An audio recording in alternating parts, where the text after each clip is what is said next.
नमस्कार प्यारे बच्चों। आज की हिंदी कक्षा में आपका बहुत बहुत स्वागत है। बच्चों, आज हम करने जा रहे हैं हिंदी व्याकरण का टॉपिक आपका है अर्थ की दृष्टि से वाक्य के भेद। तो वाक्य जो है, सबसे पहले बात आती है कि वाक्य होता क्या है। बच्चों, किसी भी भाव या विचार को पूरी तरह से व्यक्त करने वाली भाषा की इकाई होती है वाक्य।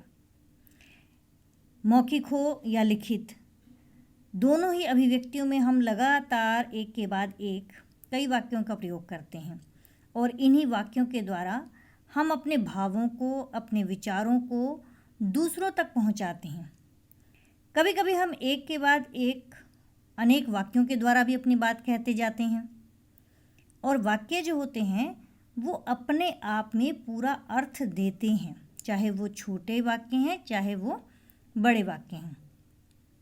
तो कहने का अर्थ ये है कि पूरे दिन में हम जिन वाक्यों के द्वारा अपनी बात की अभिव्यक्ति करते हैं, अपनी बात कहते हैं, वो क्या कहलाते हैं? वाक्य कहलाते हैं। अब बात आती है कि वाक्य को जो बनते हैं वो किस प्रकार से बनते हैं। देखिए बच्चों, आप बचपन से पढ़ते आ रहे हैं कि वर्णों से शब्द बनते हैं। एक एक वर्ण को जब हम जोड़ते हैं तो उससे शब्द बनता है। जैसे क प्लस म प्लस ल, कमल हो गया। और शब्दों से वाक्य बनते हैं। अब एक एक शब्द जब वर्णों से जब शब्द बनता है, इन्हीं शब्दों को जब हम जोड़ते हैं तो ये शब्द जो हैं जब एक माला में पिरो दिए जाते हैं तो वो वाक्य बनते हैं। और वाक्य में दो शब्द जो होते हैं उसमें कर्ता और क्रिया तो अवश्य होते ही होते हैं। यानी कि इसकी परिभाषा यदि हम पढ़ें तो वो ये है कि दो या दो से अधिक शब्दों के सार्थक समूह को वाक्य कहते हैं। दो या दो से अधिक शब्दों का सार्थक समूह का मतलब क्या है कि जब हम जो शब्द कह रहे हैं, जो पद कह रहे हैं, ये जो शब्द होते हैं वर्णों के द्वारा बने हुए, यही शब्द जब वाक्य में डाल दिए जाते हैं तो ये पद कहलाते हैं। और ये शब्द जो हैं सार्थक होने चाहिए, लेकिन इसके साथ साथ शब्द तो सार्थक हों ही, शब्दों का आपस में जो मेल है, शब्दों का आपस में जो जुड़ाव है, वो भी सार्थक होना चाहिए। यानी व्याकरण की दृष्टि से हमारा वाक्य जो है वो सही होना चाहिए, तभी जाकर जो है एक वाक्य बनता है। तो सार्थक समूह को हम क्या कहते हैं? वाक्य बनता है, वाक्य कहते हैं, जो कि दो या दो से अधिक शब्दों के मेल से बनता है। जैसे सोहन पुस्तक पढ़ता है, सोहन इसमें कर्ता है, पढ़ता है क्रिया है। लता गाती है, तो लता इसमें कर्ता है, गाती है क्रिया है। तो एक शब्द जो है, इसमें दो शब्द कर्ता और क्रिया जो है अवश्य होते हैं। ये आपको ऊपर भी मैंने बताया था। तो कर्ता और क्रिया की ये जो बातें हैं, ये जो चीज़ है, ये मैंने आपको इसीलिए बताई है कि भी जहाँ पर भी दो या दो से अधिक शब्द होंगे और उनका अर्थ सही होगा तो वो वाक्य कहलाएगा। अब बात आती है कि वाक्य का निर्माण करने में निम्नलिखित विशेषताएं होनी चाहिए। कौन कौन सी विशेषताएं इसमें सबसे महत्वपूर्ण होनी चाहिए कि वाक्य जब हम बनाते हैं तो कौन कौन सी इसके अंदर गुण होने चाहिए। कि सबसे पहले तो क्या होता है कि वाक्य के अंदर जो है सार्थकता का होना अति आवश्यक है। सार्थकता का मतलब होता है अर्थ, यानी कि वाक्य की रचना में प्रयुक्त सभी पद, सभी शब्द वो सार्थक होने चाहिए। और यदि वाक्य का कोई भी अंश निरर्थक हो तो उससे अर्थ में क्या हो जाती है? बाधा पड़ जाती है। कभी कभी ऐसा भी होता है कि कोई शब्द ऐसा भी होता है, निरर्थक शब्द भी, जो वाक्य में प्रयोग होने पर अपने आप उसका अर्थ निकल आता है। हम छोटे छोटे वाक्य भी बोल देते हैं कि क्या तुमने खाना खाया, तो हम सिर्फ हाँ कह के बंद कर देते हैं अपनी बात को। तो इसका मतलब ये है कि हाँ, खा लिया। तो कोई भी शब्द होता है, जो भी शब्द हम प्रयोग करते हैं वाक्य के अंदर, तो वो सार्थक होने चाहिए। और इसके साथ साथ ये सभी पद जो हैं, इनमें कोई भी अंश अगर निरर्थक हो तो अर्थ जो है समझने में मुश्किल होती है। और अगला इसके अंदर है योग्यता, यानी वाक्य के अंदर योग्यता का होना बहुत आवश्यक होता है। योग्यता का अर्थ होता है क्षमता, अर्थात कि वाक्य में शब्द तो हैं वो तो सार्थक होने ही चाहिए, लेकिन इसके साथ साथ वो प्रसंग के अनुकूल अर्थ देने की क्षमता भी उनमें होनी चाहिए। कहने का अर्थ ये है यहाँ पर बच्चों कि वाक्य में जो प्रयुक्त शब्द हैं उनकी आपस में एक दूसरे के साथ एक अच्छी सिमेट्री होनी चाहिए, एक संगति होनी चाहिए, एक अच्छा उनका साथ होना चाहिए। यानी एक शब्द दूसरे शब्द से जुड़ा होना चाहिए, एक वाक्य दूसरे वाक्य से संबंधित होना चाहिए, तभी वो वाक्य जो है योग्य और सार्थक वाक्य कहलाता है। तीसरा इसके अंदर है आकांक्षा। वाक्य के अंदर बच्चों आकांक्षा का अर्थ होता है इच्छा। कहने का अर्थ यहाँ पर ये है कि वाक्य जो है अपने आप में पूरा होना चाहिए और उसमें किसी ऐसे शब्द की कमी नहीं रहनी चाहिए जिसके कारण से अर्थ की अभिव्यक्ति में कोई अधूरापन रह जाए। अब कोई भी बात है हम लोग कह देते हैं वाक्य के अंदर, अब कहने का अर्थ है कि वाक्य के अंदर जो है ना इतनी एक शक्ति होनी चाहिए कि वो पूरा पूरा अर्थ दे सके। उसे पढ़कर अथवा सुनकर भाव पूरा करने के लिए कुछ जानने की आकांक्षा नहीं रहनी चाहिए। अब आपसे कोई पूछे कि भी आपकी मम्मी आपसे पूछती हैं कि बेटा ये चीज़ या ये वस्तु या ये शर्ट मैंने यहाँ रखी थी, तो आप अगर ये जवाब देते कि मैंने वहाँ रखी थी। अब वहाँ रखी थी का अर्थ समझ में नहीं आता, कहाँ, वहाँ का अर्थ मतलब कहाँ। तो जब तक आप उस जगह का नाम नहीं बताओगे, उस वाक्य को पूरा नहीं करोगे, तो वो आपकी वाक्य जो है पूरा सही जो है ज्ञान नहीं दे पाएगा कि आप कहना क्या चाहते हैं या आप बताना क्या चाहते हैं। तो वाक्य के अंदर एक जानने की आकांक्षा जो है वो नहीं रहनी चाहिए। अपने आप में वाक्य जो है वो पूर्ण होना चाहिए, एक इच्छा होनी चाहिए। चौथा इसके अंदर है निकटता, यानी कि वाक्यों की आपस में निकटता होनी चाहिए, आपस में एक दूसरे से समीपता उनकी होनी चाहिए।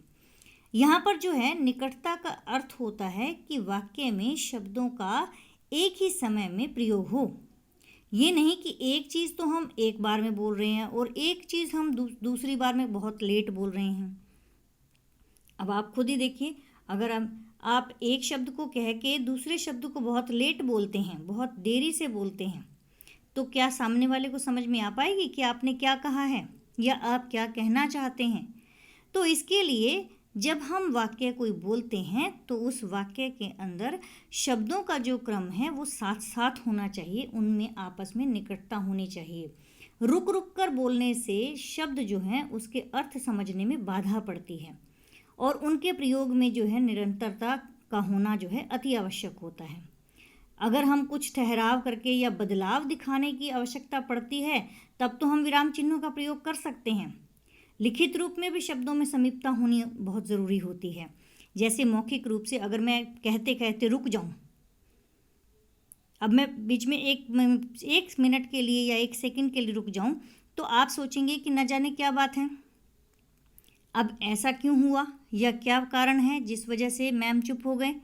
तो इसका मतलब ये है कि मैंने जो शब्द कहना है या मैंने जो वाक्य कहना है उस वाक्य को पूरा किए बिना यदि मैं रुक जाती हूँ तो वाक्य आधा अधूरा लगता है और उसको समझने में भी बोरियत महसूस होने लगती है। तो आप जो है उसके लिए क्या आवश्यक है कि वाक्य जब बोलते हैं तो उसके अंदर आपस में निकटता होनी ज़रूरी होती है। फिर उसके बाद आता है पांचवा इसके अंदर गुण। वाक्य में होना चाहिए पदक्रम। पदक्रम का अर्थ होता है कि वाक्य का जो है सही अर्थ जानने के लिए शब्दों का आपस में जो क्रम है वो सही होना चाहिए। पदक्रम के नियमों का उल्लंघन जब हम करते हैं तो हम जो है वो मनचाहा अर्थ नहीं निकाल पाते।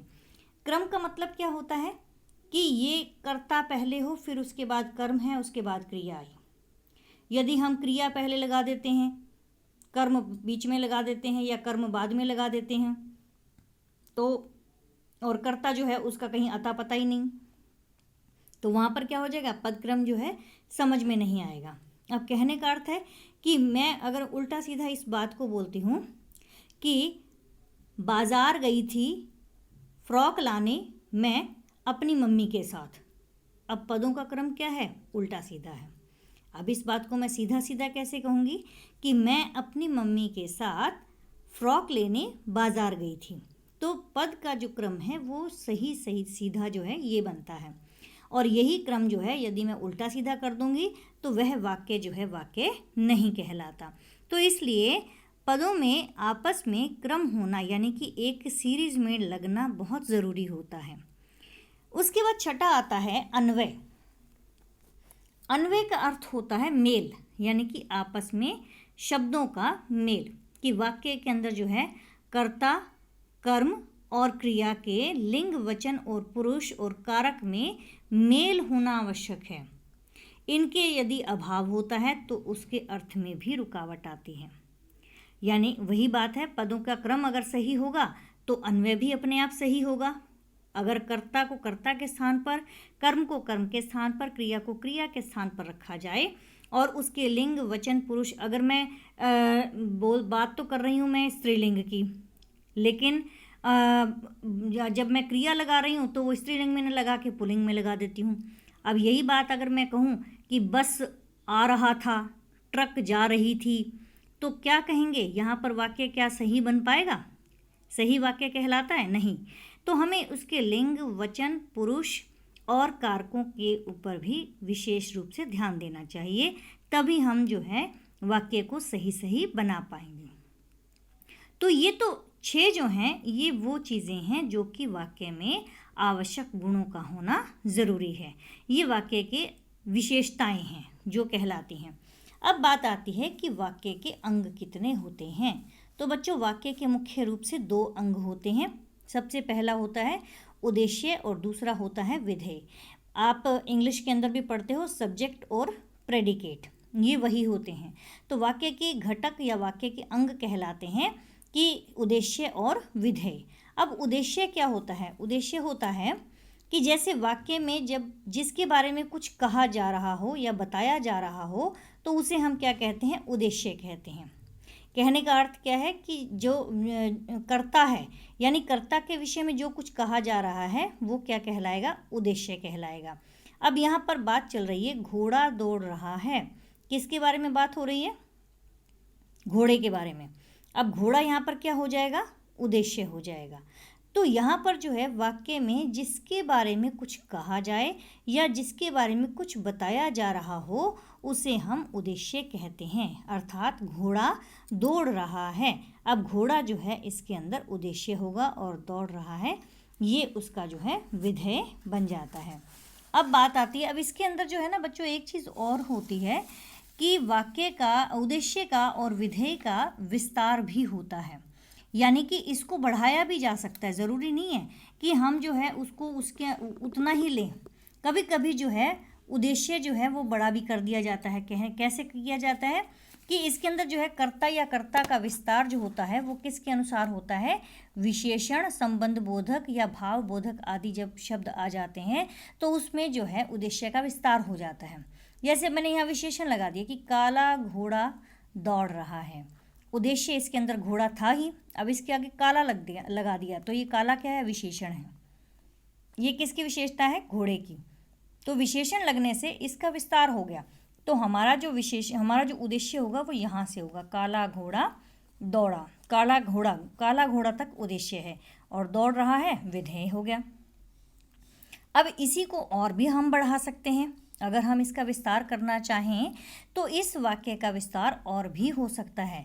जैसे इतने घोड़ों के बीच काला घोड़ा दौड़ रहा है। अब ये संबंध बोधक लग गया इसमें, के बीच।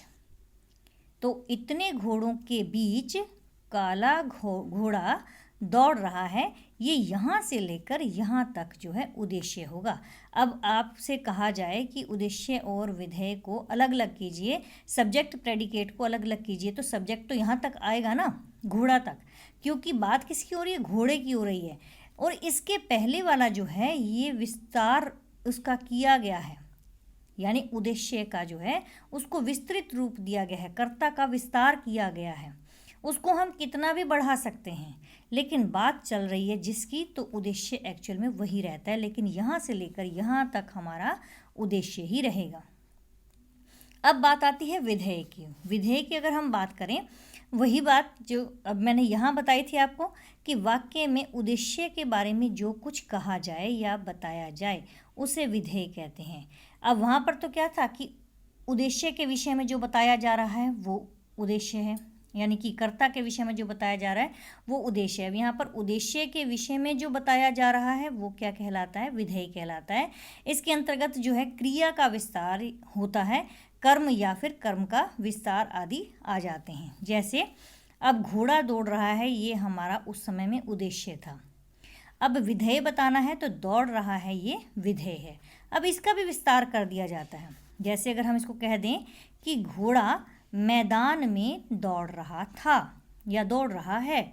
घोड़ा मैदान में दौड़ रहा है तो घोड़ा तो अलग है ही, उद्देश्य है ही। इसको तो अगर हम कह दें काला घोड़ा तो वो क्या हो जाएगा? उद्देश्य। और मैदान में दौड़ रहा है, विधेय। अब हमने विस्तार यहाँ पर किसका किया? यहाँ हमने विस्तार किया था कर्ता का, यानी कि उद्देश्य का विस्तार किया था। और यहाँ हम कर रहे हैं विधेय का विस्तार, क्रिया का विस्तार, जो कि कर्म लगाकर भी कर सकते हैं हम और क्रिया को बढ़ाकर भी कर सकते हैं। ऐसे ही घोड़ा मैदान में तेज़ रफ्तार से दौड़ रहा है, तो घोड़ा तो उद्देश्य है और मैदान में तेज़ रफ्तार से दौड़ रहा है, ये पूरा का पूरा यहाँ तक विधेय कहलाएगा। तो यहाँ पर बच्चों उद्देश्य और विधेय का विस्तार किया जा सकता है, वो कैसे भी करके। चाहे हम उद्देश्य का विस्तार करना हो तो कर्ता का विस्तार हो जाता है और उसमें जो है संबंध बोधक शब्द या फिर हम विशेषण लगाकर जो है इसका विस्तार कर सकते हैं। और विधेय के अंदर हम क्रिया का विस्तार जो है कर सकते हैं, कर्म या कर्म का विस्तार भी कर सकते हैं। तो इसके जो कारण से जो है हम समझ जाते हैं कि सब्जेक्ट कौन सा है, प्रेडिकेट कौन सा है, यानी कि उद्देश्य कौन सा है और विधेय कौन सा है। अब अगली बात जो आता है वो है, आज जो हम कर रहे हैं वो हम कर रहे हैं अर्थ के आधार पर वाक्य के भेद। तो अर्थ के आधार पर बच्चों वाक्य के भेद 8 हैं।